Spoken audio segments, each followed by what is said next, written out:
Welcome to Intesa Sanpaolo On Air and to our new English Language Insight series where we embark on global conversations with global leaders. My name is Rupert Younger, and in this, our first episode, we've decided to explore the changing role of organisations in society. There is no bigger subject under discussion within businesses and boardrooms today.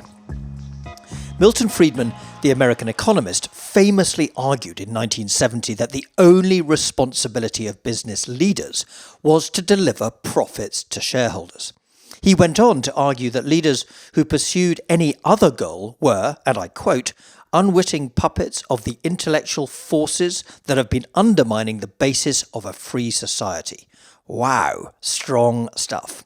Well, today, Friedman's shareholder value primacy argument is under serious challenge. Organisations today are of course expected to make money for their shareholders, but are now under intense scrutiny over how they make their money. Customers, politicians and employees all want to know that their organisations are behaving responsibly. And this covers everything, from how they treat the environment, through equitable workplace practices, to the welfare of people and communities that make up their supply chain. In this environment, it seems right to take stock and ask the question, what role should organisations play in helping tackle the environmental and social issues that matter today?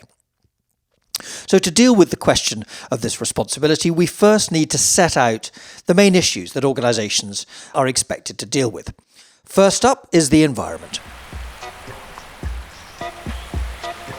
Organisations need to make sure that they eradicate or offset any negative impacts that their operations have on our planet. Second, we have the contribution that organisations are expected to make towards broader social and equality issues. These range from the way they interact with the communities that host them to ensuring diversity and inclusion within their workforce. And third, there are issues that relate to how organisations are governed, ensuring that decisions taken are both transparent and fair. You will have heard about all of these issues, probably through the acronym ESG, which of course stands for environmental, social and governance. These are the three lenses that we will explore in today's podcast. So, let's start with what's expected of organisations when it comes to the environment. Put simply, we all now expect organisations to take care of the environmental emissions that are created from their activities. That seems reasonable. And we not unreasonably expect that any emissions of greenhouse gases into the Earth's atmosphere are matched by the removal of the same amount from the atmosphere. This is what's referred to as the Net Zero Challenge. I spoke with Professor Myles Allen, Director of Oxford University's Net Zero Initiative, who sets it out very simply as follows. Any net zero strategy worth its salt has to acknowledge that by 2050, every tonne of carbon dioxide that's generated by remaining use of fossil fuels will be compensated for by a tonne of carbon dioxide permanently disposed of, either back underground or turned back into rock. Delivering this at scale requires concerted action and sustained commitment. Now, the good news is that most organisations are doing their very best to meet this challenge. Energy organisations are upending their traditional oil and gas models at speed, investing in carbon capture technologies and innovating at scale with renewable energy sources such as advanced solar, offshore wind, and, particularly exciting to my mind, magnetic fusion.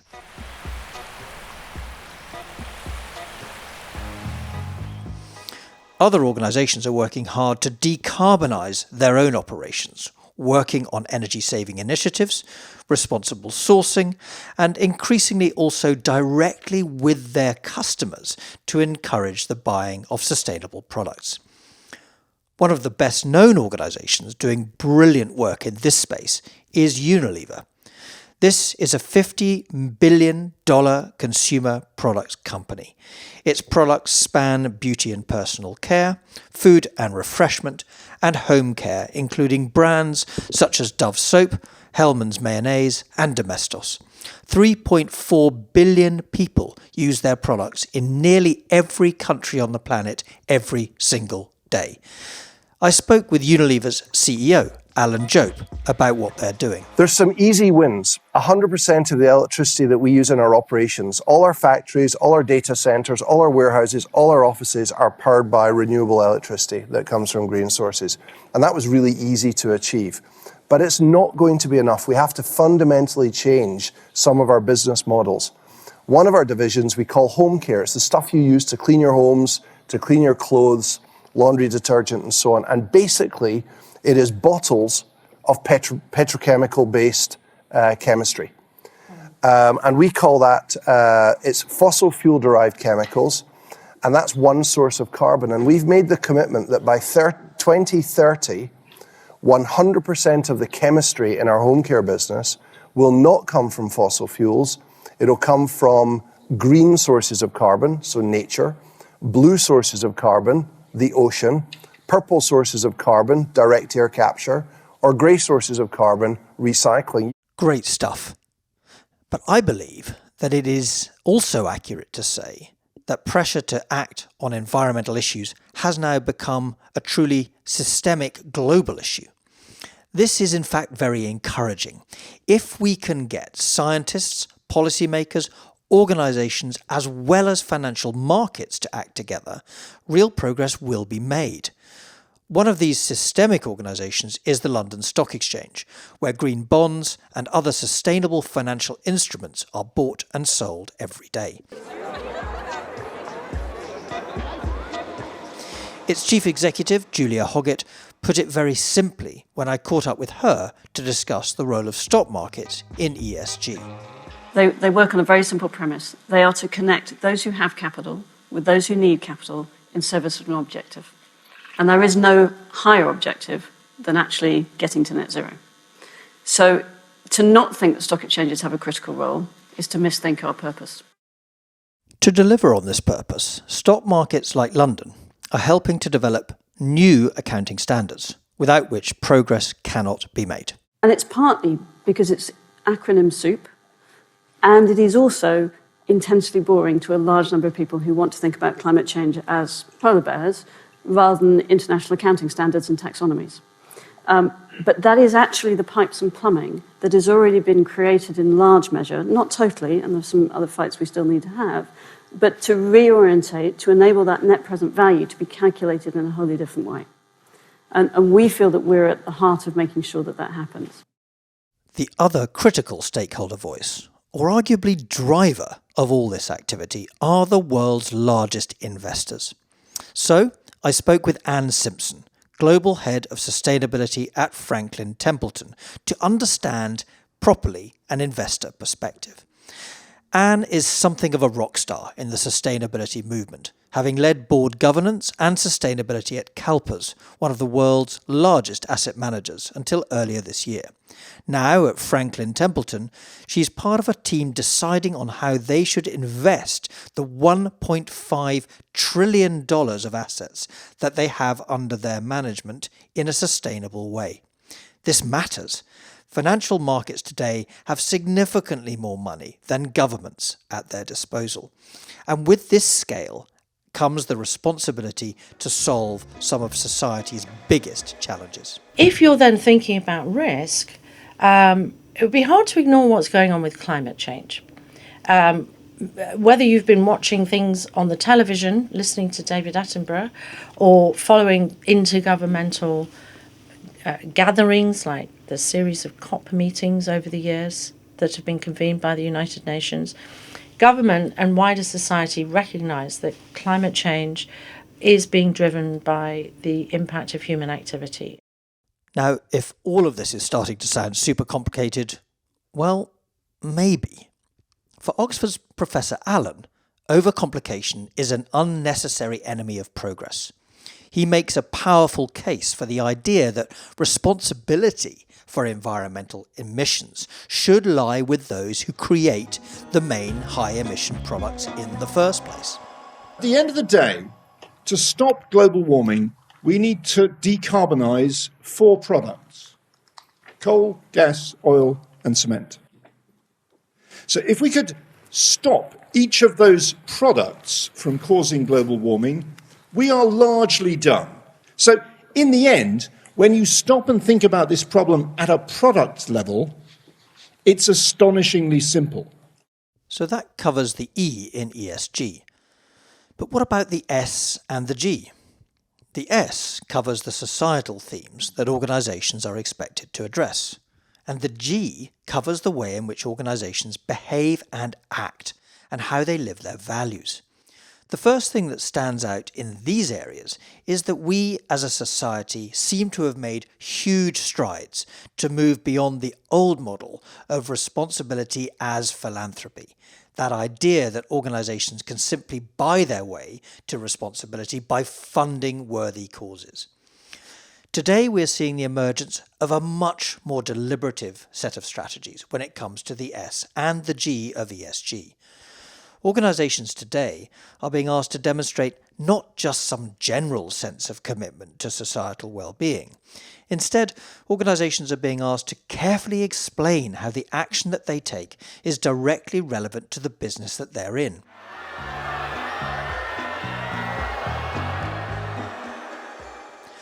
So if you're the boss of a mining company, the issues you will most likely champion are likely to be quite different to those chosen by the boss of a retail or a technology company.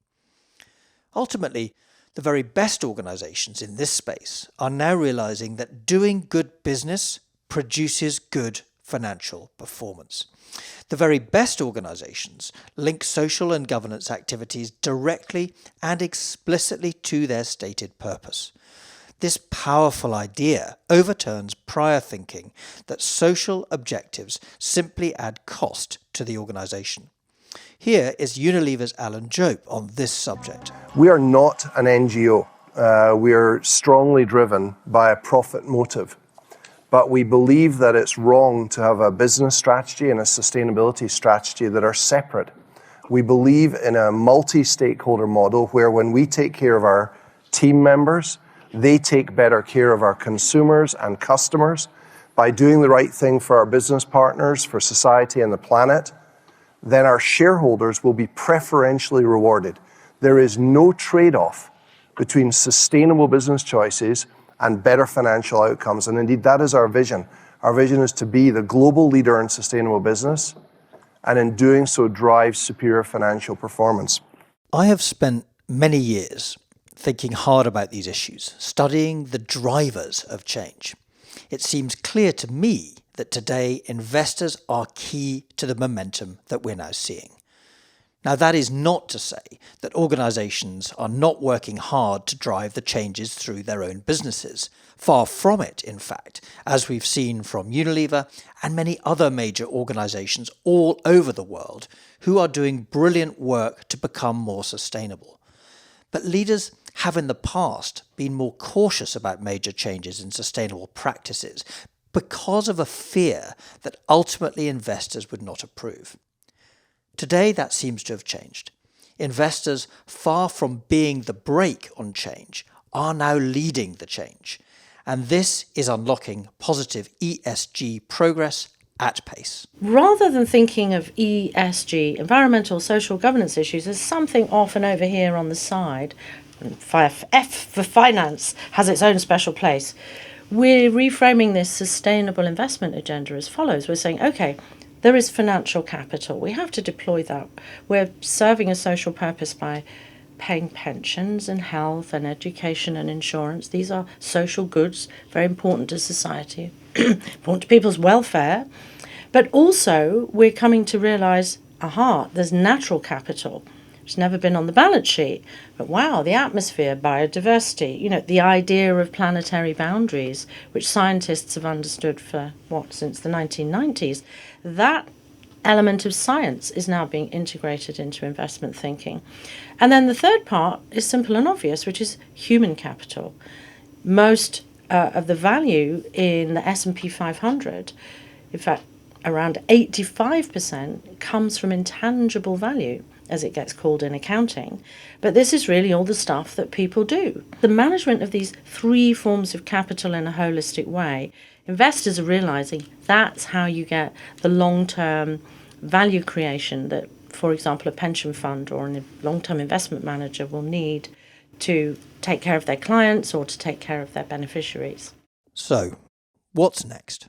Well, first, we are already seeing a revolution in the way that sustainability is being monitored and assessed. My vision is that by 2025, and I'm putting a date on it now, we will actually be able to look at the entirety of everything that's traded on our market and understand its impact on the environment. That's how you get there. Julia Hoggett of the London Stock Exchange. Accompanying this is the work being done to drive some form of consistency in the way that sustainability is being reported. One of the principal initiatives that is gathering support is the new International Sustainability Standards Board, or ISSB, set up by the not-for-profit International Financial Reporting Standards Foundation at the end of 2021. Alan Jope, for one, is a fan. This is a valiant effort to come up with a standardized way of measuring companies' environmental and social impacts with the same discipline as we measure the P&L, the balance sheet, and the cash flow statement. It was about 160 great companies from all around the world got together, asked the four major auditing firms to simplify this as far as possible. They've boiled it down to 23 different metrics across your people impact, your social impact, your environmental impact. And it's a report or explain. So if a metric's not relevant in your industry, then don't report it, don't measure it. But if it is relevant, then you better start measuring it. I think it's highly robust. I think it's the most bought into standard. It's been taken forward by the ISSB. And I just want to end with underscoring the I of International Sustainability Standards Boards, because as a multinational corporation, if we have to do this 190 different ways in 190 different countries, it will not happen and it won't be useful. It won't be useful to the capital market. And what about investors? What will they be putting pressure on over the next few years? The attention of investors will be turning to these difficult issues of political financing, lobbying, and rule writing for the exercise of the democratic process, and appreciating there is a treasure that needs to be protected. So I see that coming through more strongly. And of course, there is a real risk that the global insecurity that we are all facing today may push ESG issues off the investment and corporate agendas. And Simpson again. The fear, I think, also is, geopolitical risk upending a lot of this good work. I think all eyes are on, the US-China relationship, the saber rattling, the tanks rolling in with the, how the world responds to the Ukraine-Russia crisis will have a dramatic impact on, and is having an impact on, supply lines if we're looking at China, and energy prices if we're looking at Ukraine and Russia. The question then is, can investors hold their nerve through this short-term turbulence and keep their eyes on the prize? And what about organisations? What's on their mind? Alan Jope's Unilever sets out his view. We think there are three huge challenges in the world right now: the degradation of nature, rampant inequality, and climate change. And it's going to require cooperation across academia, government, business, civil society to tackle these big problems across geographies and across time. So, there we have it. Concerted action across multiple different stakeholders across time. Deliverable? Well, we'll see. But if we can deliver all of this, what would be the outcome? What benefits can we see if the ESG action being promised delivers on its full potential? The prize here is shared prosperity, which generates the financial returns for the world's savers who actually finance the capital market. For the wider economy, the prize is being able to offer companies long-term capital so they can innovate, they can make the transitions of current business models that's so much needed. Sounds great, right? But can it really happen? Well, it seems right to give the final word to Anne Simpson. The transition is going to be, I think Al Gore put it beautifully. He said the sustainability revolution is going to be have the impact of the Industrial Revolution at the speed of the digital revolution. Despite this, I am optimistic. I believe that businesses are now better equipped to act responsibly, and that this is increasingly supported and encouraged by investors, regulators, suppliers, employees, and ultimately all of us as consumers. Ultimately, it is up to us to buy the goods and services that come from sustainable and responsible organisations. That democratised power will cement ESG as a core part of corporate strategy. Maybe someday we can lose the acronym altogether and just refer to ESG as business as usual. That would be the most compelling evidence that responsible and sustainable business is here to stay.